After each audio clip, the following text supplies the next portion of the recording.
वो बता दे कि डॉक्टर शशि शेखर सिन्हा बीजेपी में कब थे? बीजेपी के कार्यकर्ता थे या बीजेपी से जुड़े हुए थे, इसका तो कोई मतलब ही नहीं है ना। वो तो छोड़कर आकर यहाँ पर जनसुराज में शामिल हो गए।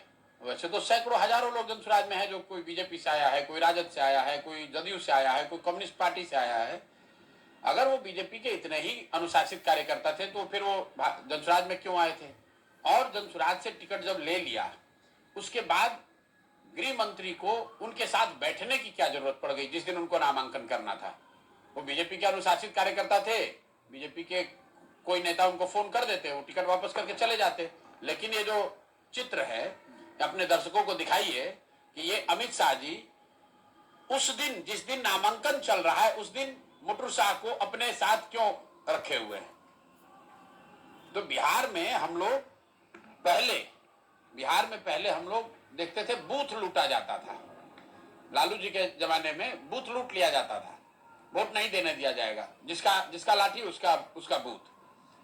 पिछले बार चुनाव में रिजल्ट लूटा गया।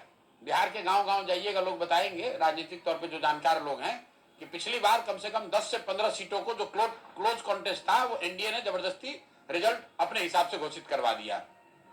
इस बार डर इनका इतना है कि ये बूथ तक भी नहीं जाना चाहते हैं चुनाव, और चुनाव के रिजल्ट की गणना का भी वेट नहीं कर रहे। पहली बार बिहार में उम्मीदवार लूटे जा रहे हैं। पूरे देश में आप मुझे कोई ऐसा उदाहरण बता दीजिए जहां आपके सामने के दल के उम्मीदवार को भारत के गृह मंत्री, भारत के शिक्षा मंत्री जाकर उनके घर पर बैठकर कह रहे हैं भैया उम्मीदवारी वापस लो, और ये कह रहे हैं, मेरे पास उसका रिकॉर्डिंग नहीं है लेकिन फोटो है, आप देखिए, अपने दर्शकों को दिखाइए कि भाई ये धर्मेंद्र प्रधान है कि नहीं है।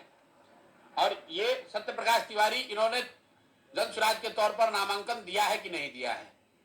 आप इनके घर पे बैठ के इनसे क्या बात करने गए थे कि अस्पताल का एक्सपेंशन कैसे होगा, कि बिहार का सुधार कैसे होगा? और आप ये मीटिंग करते हैं, अगले दिन ये आदमी जाकर नामांकन अपना वापस ले लेता है।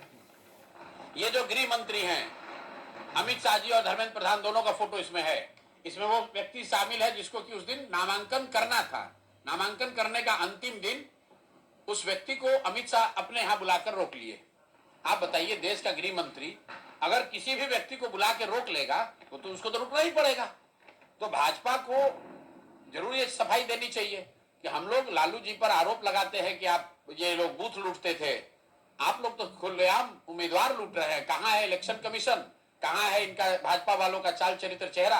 और आज मैंने ये दिखा दिया, क्योंकि पिछले 3-4 दिन से ये लोग माहौल बनाने की कोशिश कर रहे थे कि जनसुराज के उम्मीदवार छोड़कर जा रहे हैं। मेरे भाई, जब जनसुराज के उम्मीदवार का डर आपको इतना है कि उसको रोकने के लिए आप खुद गृह मंत्री भारत के आकर एक उम्मीदवार को इस बात के लिए रोक रहे हैं कि वो नामांकन ना करे, आप समझिए इनको डर कितना है। ये जनसुराज की ताकत है। नहीं, रिजल्ट क्या पता चल जाएगा? अगर एक बार को उनकी बात आप मान लीजिए कि वो जीत जाएंगे चुनाव, तो क्या चुनाव जीत जाने से सम्राट चौधरी हत्या के अभियुक्त नहीं रहेंगे? लालू जी तो बहुत चुनाव जीते हैं, तो क्या भाजपा वाले उनको चाराचोर नहीं कहते हैं? क्या उनको सजा नहीं हुई? चुनाव जीत जाने मात्र से राहुल गांधी चुनाव जीत गए वायनाड से, तो क्या उन पर नेशनल हेराल्ड का केस नहीं चलेगा?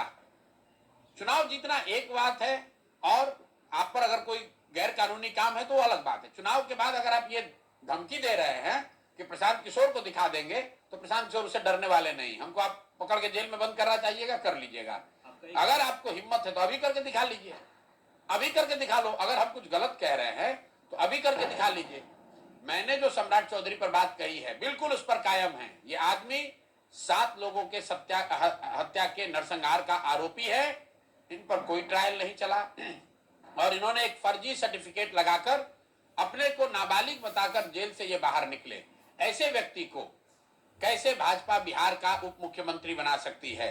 मैंने जो दिलीप जायसवाल पे आरोप लगाया उस पर कायम हूं कि भाजपा के बिहार के अध्यक्ष दिलीप जायसवाल, इन्होंने सिखों के माइनॉरिटी कॉलेज को कब्जा किया हुआ है, इस आरोप पर कायम हूं। अगर वो कॉलेज नहीं कब्जा किए हो तो आकर बता दें कि कॉलेज उनके कब्जे में नहीं है। मेरे भाई, अगर यही तो बात आज हो गई कि अगर हम फाइट में है ही नहीं, जनसुराज फाइट में है ही नहीं, तो हमारे उम्मीदवारों को, जनसुराज के उम्मीदवारों को भाजपा के लोग इतना दल बल के साथ लड़ाई लड़ने से रोक क्यों रहे हैं? जो आदमी फाइट में ही नहीं है, जो दल फाइट में नहीं है, वहां पर धर्मेंद्र प्रधान उस पार्टी के उम्मीदवार के घर पे बैठ के क्या कर रहे हैं? उसका नामांकन वापस क्यों करवा रहे हैं? वो तो फाइट भी नहीं है, उसको तो आपको भूल जाना चाहिए था। 14 तारीख को बिहार देश में इतिहास लिखा जाता हुआ आपको बिहार में दिखेगा। जन स्वराज की सरकार बनेगी।